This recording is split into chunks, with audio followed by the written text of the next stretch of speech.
Chapter 26 of the Adventures of Ferdinand Count Fathom by Tobias Smollett. This recording is in the public domain. I should be ungrateful as well as unwise, did I longer resist the desire you expressed to know the particulars of that destiny which hath driven me to this miserable disguise, and rendered me in all considerations the most wretched of men. I have felt your friendship, I am confident of your honour, and though my misfortunes are such as can never be repaired, because I am utterly cut off from hope, which is the wretch's last comfort, yet I may, by your means, be enabled to bear them with some degree of fortitude and resignation. Know then, my name is not Ali, neither am I of Persian extraction. I had once the honour to own myself a Castilian, and was, under the appellation of Don Diego de Zelos, respected as the head of one of the most ancient families of that kingdom. Judge then how severe that distress must be, which compels a Spaniard to renounce his country, his honours, and his name. My youth was not spent in inglorious ease, neither did it waste unheeded in the rolls of fame. Before I had attained the age of 19, I was twice wounded in battle. I once fortunately recovered the standard of the regiment to which I belonged, after it had been seized by the enemy, and at another occasion made shift to save the life of my colonel, when he lay at the mercy of an enraged barbarian. He that thinks I recapitulate these particulars out of ostentation, does wrong to the unhappy Don Diego de Zelos, who, in having performed these little acts of gallantry, thinks he has done nothing, but simply approved himself worthy of being called a Castilian. I mean only to do justice to my own character, and to make you acquainted with one of the most remarkable incidents of my life. It was my fate, during my third campaign, to command a troop of horse in the regiment of Don Gonzales Arguello, between whom and my father a family feud had long been maintained with great enmity; and that gentleman did not leave me without reason to believe he rejoiced at the opportunity of exercising his resentment upon his adversary's son; for he withheld from me that countenance which my fellow officers enjoyed, and found means to subject me to divers mortifications, of which I was not at liberty to complain. These I bore in silence for some time, as part of my probation in the character of a soldier, resolved, nevertheless, to employ my interest at court for a removal into another corps, and to take some future opportunity of explaining my sentiments to Don Gonzales upon the injustice of his behaviour.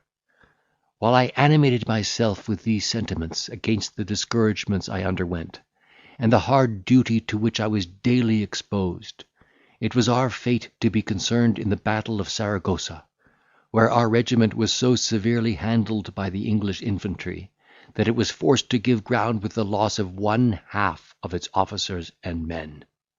Don Gonzales, who acted as brigadier in another wing, being informed of our fate, and dreading the disgrace of his corps, which had never turned back to the enemy, put spurs to his horse, and riding across the field at full speed, rallied our broken squadrons, and led us back to the charge with such intrepidity of behaviour as did not fail to inspire us all with uncommon courage and alacrity.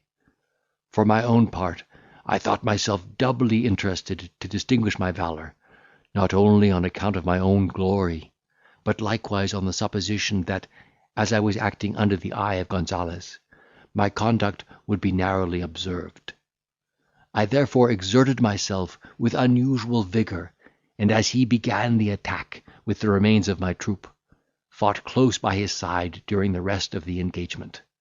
I even acquired his applause in the very heat of battle.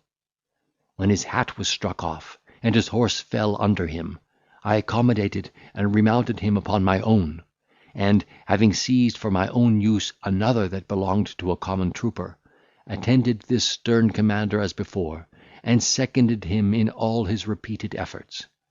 But it was impossible to withstand the numbers and impetuosity of the foe, and Don Gonzales, having the mortification to see his regiment cut in pieces, and the greatest part of the army routed, was fain to yield to the fortune of the day.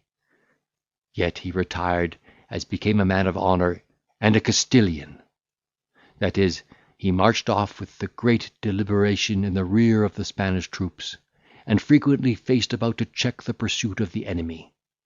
Indeed, this exercise of his courage had well nigh cost him his life, for, in one of those wheelings, he was left almost alone, and a small party of the Portuguese horse had actually cut off our communication with the retreating forces of Spain.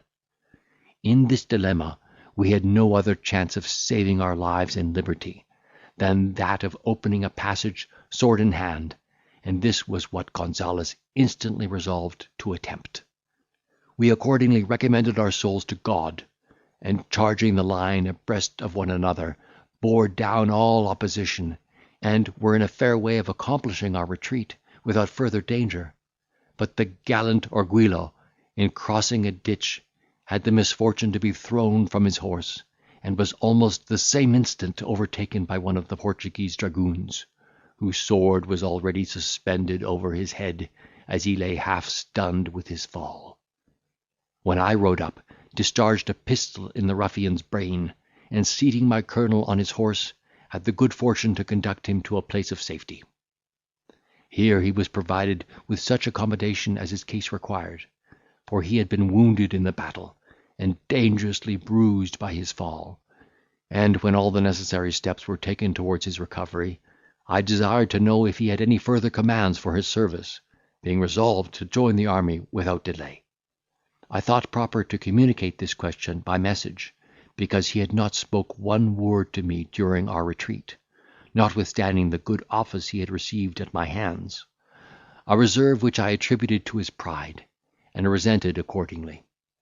He no sooner understood my intention than he desired to see me in his apartment, and, as near as I can remember, spoke to this effect: "Were your father Don Alonso alive, I should now, in consequence of your behaviour, banish every suggestion of resentment, and solicit his friendship with great sincerity. Yes, Don Diego, your virtue hath triumphed over that enmity I bore your house, and I upbraid myself with the ungenerous treatment you have suffered under my command. But it is not enough for me to withdraw that rigour which it was unjust to exercise, and would be wicked to maintain. I must likewise atone for the injuries you have sustained, and make some suitable acknowledgment for that life which I have twice to-day owed to your valour and generosity. Whatever interest I have at court shall be employed in your behalf, and I have other designs in your favour, which shall be disclosed in due season. Meanwhile, I desire you will still add one obligation to the debt which I have already incurred, and carry this billet in person to my Estefania, who, from the news of this fatal overthrow, must be in despair upon my account."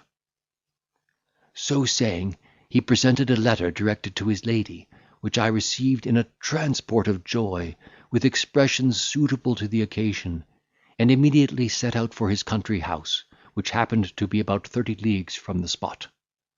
This expedition was equally glorious and interesting, for my thoughts upon the road were engrossed by the hope of seeing Don Orgulo's daughter and heiress Antonia, who was reported to be a young lady of great beauty, and the most amiable accomplishments. However ridiculous it may seem for a man to conceive a passion for an object which he hath never beheld, certain it is, my sentiments were so much prepossessed by the fame of her qualifications, that I must have fallen victim to her charms, had they been much less powerful than they were. Notwithstanding the fatigues I had undergone in the field, I closed not an eye until I arrived at the gate of Gonzales, being determined to precede the report of the battle, that Madame d'Orgulo must not be alarmed for the life of her husband. I declared my errand, and was introduced into a saloon, where I had not waited above 3 minutes, when my colonel's lady appeared, and in great confusion received the letter, exclaiming, "Heaven grant that Don Gonzales be well!" In reading the contents, She underwent a variety of agitations, but, when she had perused the whole, her countenance regained its serenity, and regarding me with an air of ineffable complacency, "Don Diego," said she, "while I lament the national calamity in the defeat of our army, I, at the same time, feel the most sincere pleasure on seeing you upon this occasion, and, according to the directions of my dear lord, bid you heartily welcome to this house, as his preserver and friend. I was not unacquainted with your character before this last triumph of your virtue, and have often prayed to Heaven for some lucky determination of that fatal quarrel which raged so long between the family of Gonzales and your father's house. My prayers have been heard, the long wished for reconciliation is now effected, and I hope nothing will ever intervene to disturb this happy union." To this polite and affectionate declaration I made such reply as became a young man, whose heart overflowed with joy and benevolence, and desired to know how soon her answer to my commander would be ready, that I might gratify his impatience with all possible despatch. After having thanked me for this fresh proof of my attachment, she begged I would retire into a chamber, and repose myself from the uncommon fatigues I must have undergone. But, finding I persisted in the resolution of returning to Don Gonzales, without allowing myself the least benefit of sleep, she left me engaged in conversation with an uncle of Don Gonzales, who lodged in the house, and gave orders that a collation should be prepared in another apartment, while she retired to her closet, and wrote a letter to her husband. In less than an hour from my first arrival, I was introduced into a most elegant dining room, where a magnificent entertainment was served up, and where we were joined by Donna Estefania, and her beautiful daughter, the fair Antonia, who, advancing with the most amiable sweetness, thanked me in very warm expressions of acknowledgment for the generosity of my conduct towards her father. I had been ravished with her first appearance, which far exceeded my imagination, and my faculties were so disordered by this address, that I answered her compliment with the most awkward confusion.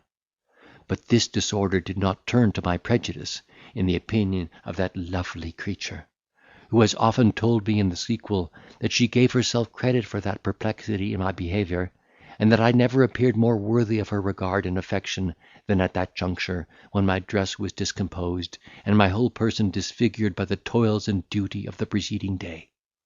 For this very dishabille presented itself to her reflection as the immediate effect of that very merit by which I was entitled to her esteem.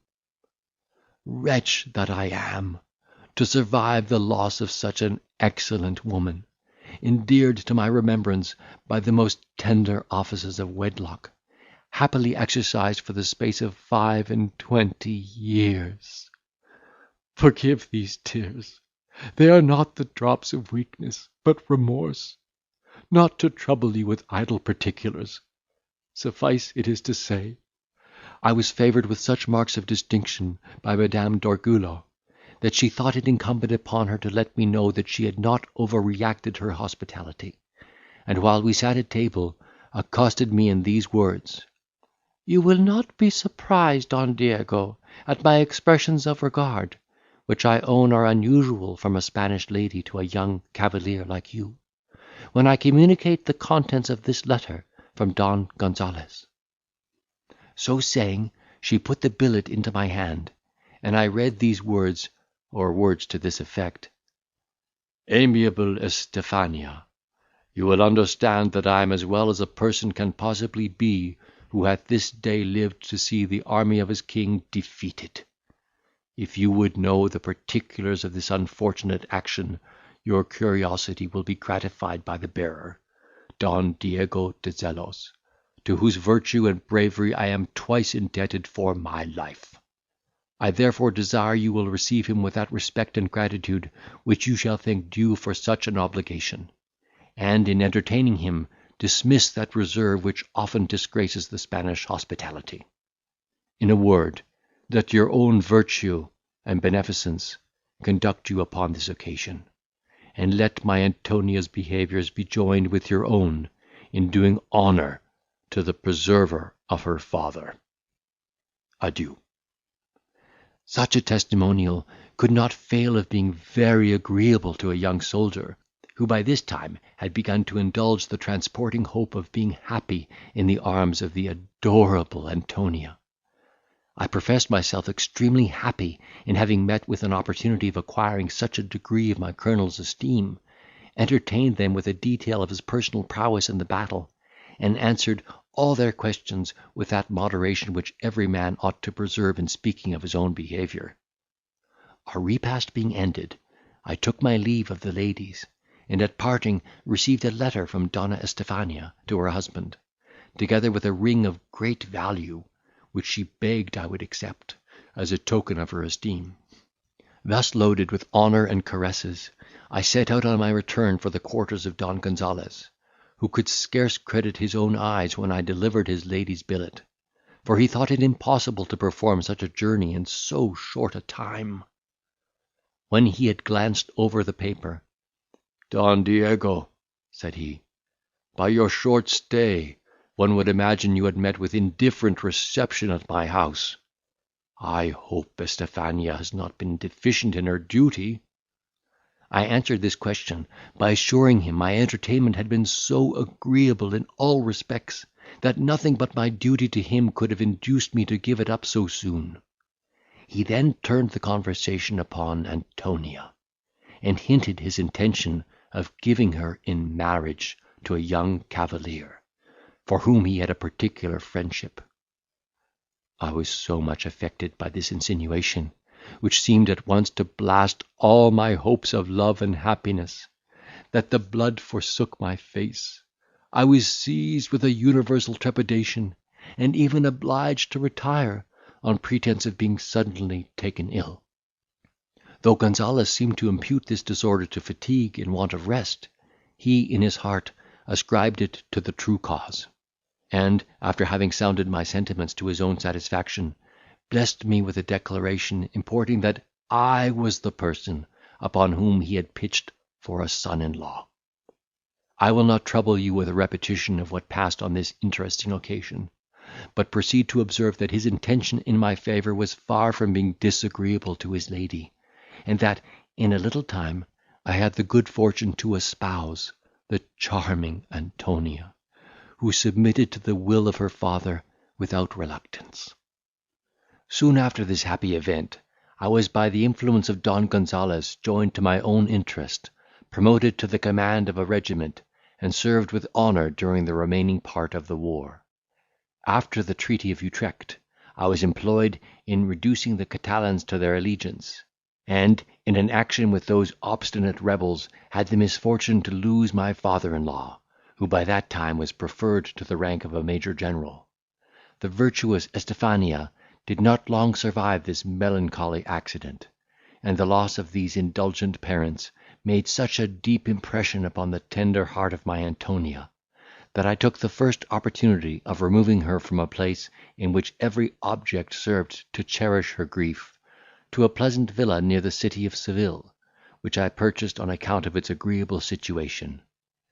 That I might the more perfectly enjoy the possession of my amiable partner, who could no longer brook the thoughts of another separation, peace was no sooner re-established than I obtained leave to resign my commission, and wholly devoted myself to the joys of a domestic life. Heaven seemed to smile upon our union by blessing us with a son, whom, however, it was pleased to recall in his infancy to our unspeakable grief and mortification. But our mutual chagrin was afterwards alleviated by the birth of a daughter, who seemed born with every accomplishment to excite the love and admiration of mankind. Why did nature debase such a masterpiece with the mixture of an alloy which hath involved herself and her whole family in perdition? But the ways of Providence are unsearchable.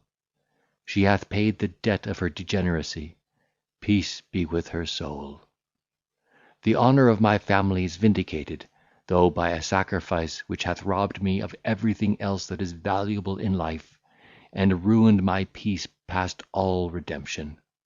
Yes, my friend, all the tortures that human tyranny can inflict would be ease, tranquillity, and delight to the unspeakable pangs and horrors I have felt. But to return from this digression, Serafina, which was the name of that little darling, as she grew up, not only disclosed all the natural graces of external beauty, but likewise manifested the most engaging sweetness of disposition, and a capacity for acquiring with ease all the accomplishments of her sex. It is impossible to convey any adequate idea of a parent's raptures in the contemplation of such a fair blossom. She was the only pledge of our love. She was presumptive heiress to a large fortune, and likely to be the sole representative of two noble Castilian families. She was the delight of all who saw her, and a theme of praise for every tongue. You are not to suppose that the education of such a child was neglected. Indeed, it wholly engrossed the attention of me and my Antonia, and her proficiency rewarded our care. Before she had attained the age of 15, she was mistress of every elegant qualification, natural and acquired. Her person was, by that time, the confessed pattern of beauty. Her voice was enchantingly sweet, and she touched the lute with the most ravishing dexterity. Heaven and earth, how did my breast dilate with joy at the thoughts of having given birth to such perfection! How did my heart gush with paternal fondness whenever I beheld this ornament of my name! And what scenes of endearing transport have I enjoyed with my Antonia, in mutual congratulation upon our parental happiness! Serafina, accomplished as she was, could not fail to make conquests among the Spanish cavaliers, who are famous for sensibility in love. Indeed, she never appeared without a numerous train of admirers; and though we had bred her up in that freedom of conversation and intercourse which holds a middle space between the French licence and Spanish restraint, she was now so much exposed to the addresses of promiscuous gallantry, that we found it necessary to retrench the liberty of our house, and behave to our male visitants with great reserve and circumspection, that our honour and peace might run no risk from the youth and inexperience of our daughter. This caution produced overtures from a great many young gentlemen of rank and distinction, who courted my alliance, by demanding Serafina in marriage; and from the number I had actually selected one person, who was in all respects worthy the possession of such an inestimable prize.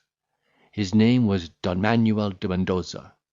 His birth was noble, and his character dignified with repeated acts of generosity and virtue. Yet, before I would signify to him my approbation of his suit, I resolved to inform myself whether or not the heart of Serafina was totally unengaged, and indifferent to any other object, that I might not lay a tyrannical restraint upon her inclinations. The result of my inquiry was a full conviction of her having hitherto been deaf to the voice of love; and this piece of information, together with my own sentiments in his favour, I communicated to Don Manuel, who heard these tidings with transports of gratitude and joy. He was immediately favoured with opportunities of acquiring the affection of my daughter, and his endeavours were at first received with such respectful civility as might have been easily warmed into a mutual passion, had not the evil genius of our family interposed. Oh, my friend, how shall I describe the depravity of that unhappy virgin's sentiments? How recount the particulars of my own dishonour? I that am descended from a long line of illustrious Castilians, who never received an injury they did not revenge, but washed away every blemish in their fame with the blood of those who attempted to stain it. In that circumstance I have imitated the example of my glorious progenitors, and that consideration alone hath supported me against all the assaults of despair. As I grudged no pains and expense in perfecting the education of Serafina, my doors were open to every person who made an extraordinary figure in the profession of those amusing sciences in which she delighted. The house of Don Diego de Zelos was a little academy for painting, poetry, and music, and heaven decreed that it should fall a sacrifice to its regard for these fatal and delusive arts. Among other preceptors, it was her fate to be under the instruction of a cursed German, who, though his profession was drawing, understood the elements and theory of music, possessed a large fund of learning and taste, and was a person remarkable for his agreeable conversation. This traitor, who, like you, had lost one eye, I not only admitted into my house for the improvement of my daughter, but even distinguished with particular marks of confidence and favour, little thinking he had either inclination or capacity to debauch the sentiments of my child. I was rejoiced beyond measure to see with what alacrity she received his lessons, with what avidity she listened to his discourse, which was always equally moral, instructing, and entertaining. Antonia seemed to vie with me in expressions of regard for this accomplished stranger, whom she could not help supposing to be a person of rank and family, reduced to his present situation by some unfortunate vicissitude of fate. I was disposed to concur with this opinion, and actually conjured him to make me his confidant, with such protestations as left him no room to doubt my honour and beneficence. But he still persisted in declaring himself the son of an obscure mechanic in Bohemia, an origin to which surely no man would pretend who had the least claim to nobility and birth. While I was thus undeceived in my conjecture touching his birth and quality, I was confirmed in an opinion of his integrity and moderation, and looked upon him as a man of honour, in despite of the lowness of his pedigree. Nevertheless, he was at bottom a most perfidious wretch, and all this modesty and self-denial were the effects of the most villainous dissimulation, a cloak under which he, unsuspected, robbed me of my honour and my peace. Not to trouble you with particulars, the recital of which would tear my heartstrings with indignation and remorse, I shall only observe that, by the power of his infernal insinuation, he fascinated the heart of Serafina, brought over Antonia herself to the interests of his passion, and at once detached them both from their duty and religion. Heaven and earth! How dangerous, how irresistible is the power of infatuation! While I remained in the midst of this blind security, waiting for the nuptials of my daughter, and indulging myself with the vain prospect of her approaching felicity, Antonia found means to protract the negotiations of the marriage, by representing that it would be a pity to deprive Serafina of the opportunity she then had of profiting by the German's instructions; and upon that account I prevailed upon Don Manuel to bridle the impatience of his love. During this interval, as I one evening enjoyed the cool air in my own garden, I was accosted by an old duenna, who had been my nurse, and lived in the family since the time of my childhood. "My duty," said she, "will no longer permit me to wink in silence at the wrongs I see you daily suffer. Dismiss that German from your house without delay, if you respect the glory of your name, and the rights of our holy religion. The stranger is an abominable heretic, and, grant Heaven, he may not have already poisoned the minds of those you hold most dear." I had been extremely alarmed at the beginning of this address, but finding the imputation limited to the article of religion, in which, thank God, I am no bigot, I recovered my serenity of disposition, thanked the old woman for her zeal, commended her piety, and encouraged her to persevere in making observations on such subjects as should concern my honour and my quiet. We live in such a world of wickedness and fraud, that a man cannot be too vigilant in his own defence. Had I employed such spies from the beginning, I should in all probability have been at this day in possession of every comfort that renders life agreeable. The duenna, thus authorised, employed her sagacity with such success, that I had reason to suspect the German of a design upon the heart of Serafina; but, as the presumptions did not amount to conviction, I contented myself with exiling him from the house, under the pretext of having discovered that he was an enemy to the Catholic Church, and forthwith appointed a day for the celebration of my daughter's marriage with Don Manuel de Mendoza. I could easily perceive a cloud of melancholy overspread the faces of Serafina and her mother, when I declared these my resolutions; but, as they made no objection to what I proposed, I did not at that time enter into an explanation of the true motives that influenced my conduct. Both parties were probably afraid of such expostulation.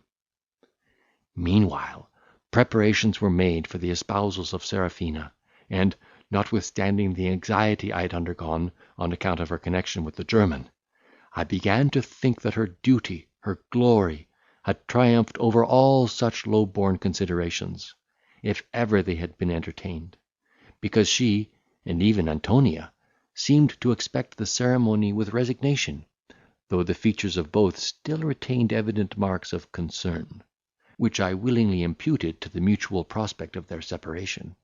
This, however, was but a faithless calm, that soon, too soon, brought forth a tempest which hath wrecked my hopes. 2 days before the appointed union of Don Manuel and Serafina, I was informed by the duenna, that, while she accompanied Antonia's waiting maid at church, she had seen her receive a billet from an old woman, who, kneeling at her side, had conveyed it in such a mysterious manner as awakened the duenna's apprehensions about her young lady. She had therefore hastened home to communicate this piece of intelligence, that I might have an opportunity of examining the messenger before she could have time to deposit her trust. I could not help shivering with fearful presages upon this occasion, and even abhorring the person to whose duty and zeal I was beholden for the intelligence, even while I endeavoured to persuade myself that the inquiry would end in the detection of some paltry intrigue between the maid and her own gallant. I intercepted her in returning from church, and commanding her to follow me to a convenient place, extorted from her, by dint of threats, the fatal letter which I read to this effect: "The whole business of my life, O divine Serafina, will be to repay that affection I have been so happy as to engage. With what transport then I shall obey your summons, in performing that enterprise, which will rescue you from the bed of a detested rival, and put myself in full possession of a jewel which I value infinitely more than life! Yes, adorable creature, I have provided everything for our escape, and at midnight will attend you in your own apartment, from whence you shall be conveyed into a land of liberty and peace, where you will, unmolested, enjoy the purity of that religion you have espoused, and in full security bless the arms of your ever faithful Orlando. Were you a fond parent, a tender husband, a noble Castilian, I should not need to mention the unutterable horrors that took possession of my bosom, when I perused this accursed letter, by which I learned the apostasy, disobedience, and degeneracy of my idolised Serafina, who had overthrown and destroyed the whole plan of felicity which I had erected, and blasted all the glories of my name.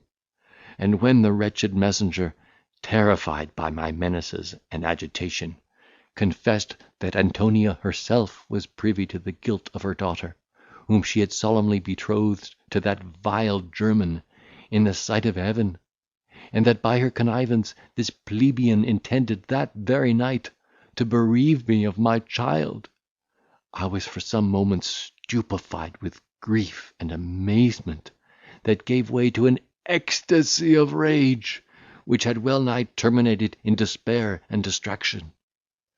I now tremble, and my head grows giddy with the remembrance of that dreadful occasion. Behold how the drops trickle down my forehead. This agony is a fierce and familiar visitant. I shall banish it anon. I summoned my pride, my resentment, to my assistance. These are the cordials that support me against all other reflections. Those were the auxiliaries that enabled me, in the day of trial, to perform that sacrifice which my honour demanded, in a strain so loud as to drown the cries of nature, love, and compassion.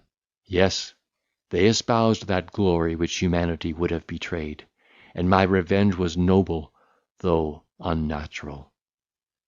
My scheme was soon laid, my resolution soon taken.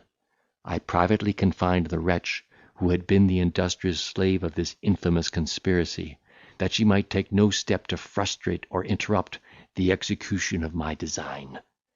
Then, repairing to the house of an apothecary, who was devoted to my service, communicated my intention, which he durst not condemn, and could not reveal, without breaking the oath of secrecy I had imposed. And he furnished me with 2 vials of poison for the dismal catastrophe I had planned. Thus provided, I, on pretence of sudden business at Seville, carefully avoided the wretched pair, whom I had devoted to death, that my heart might not relent by means of those tender ideas which the sight of them would have infallibly inspired; and when daylight vanished, took my station near that part of the house through which the villain must have entered on his hellish purpose. There I stood, in a state of horrid expectation, my soul ravaged with the different passions that assailed it, until the fatal moment arrived, when I perceived the traitor approach the window of a lower apartment, which led into that of Serafina, and gently lifting the casement, which was purposely left unsecured, insinuated half of his body into the house. Then, rushing upon him in a transport of fury, I plunged my sword into his heart, crying, "Villain, receive the reward of thy treachery and presumption!" The steel was so well aimed as to render a repetition of the stroke unnecessary. He uttered one groan, and fell breathless at my feet. Exulting with this first success of my revenge, I penetrated into the chamber where the robber of my peace was expected by the unhappy Serafina and her mother, who, seeing me enter with a most savage aspect, and a sword reeking with the vengeance I had taken, seemed almost petrified with fear. "Behold," said I, "the blood of that base plebeian, who made an attempt upon the honour of my house. Your conspiracy against the unfortunate Don Diego de Zelos is now discovered. That presumptuous slave, the favoured Orlando, is now no more." Scarcely had I pronounced these words, when a loud scream was uttered by both the unhappy victims. "If Orlando is slain," cried the infatuated Serafina, "what have I to do with life? Oh, my dear lord, my husband, and my lover! How are our promised joys at once cut off! Here, strike, my father, complete your barbarous sacrifice. The spirit of the murdered Orlando still hovers for his wife."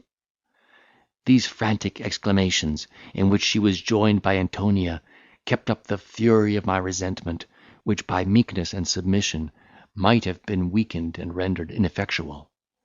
"Yes, hapless wretches," I replied, "ye shall enjoy your wish.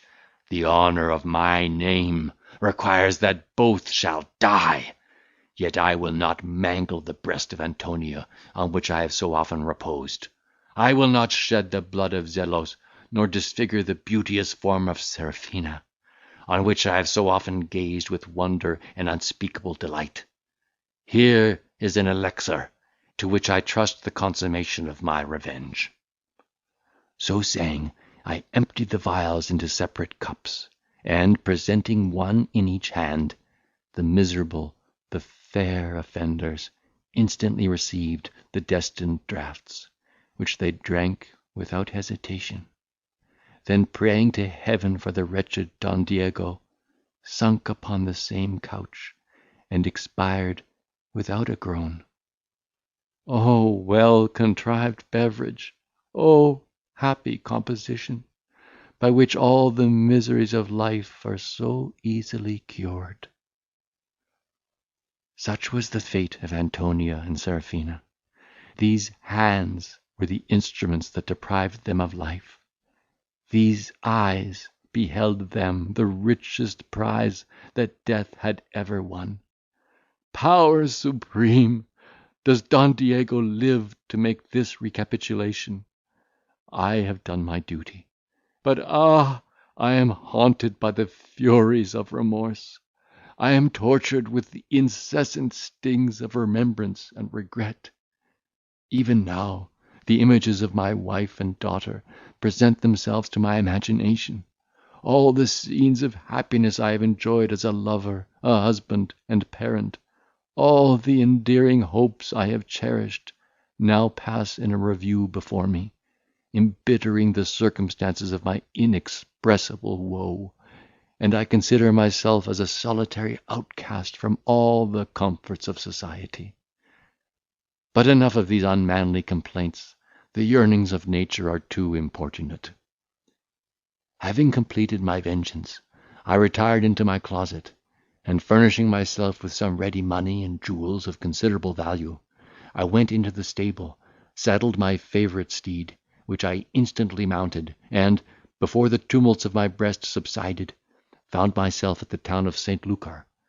There I learned from inquiry that there was a Dutch bark in the harbour ready to sail, upon which I addressed myself to the master, who, for a suitable gratification, was prevailed upon to weigh anchor that same night, so that, embarking without delay, I soon bid eternal adieu to my native country. It was not from reason and reflection that I took these measures for my personal safety, but in consequence of an involuntary instinct that seems to operate in the animal machine while the faculty of thinking is suspended. To what a dreadful reckoning was I called, when reason resumed her function! You may believe me, my friend, when I assure you that I should not have outlived those tragedies I acted, had I not been restrained from doing violence upon myself by certain considerations, which no man of honour ought to set aside.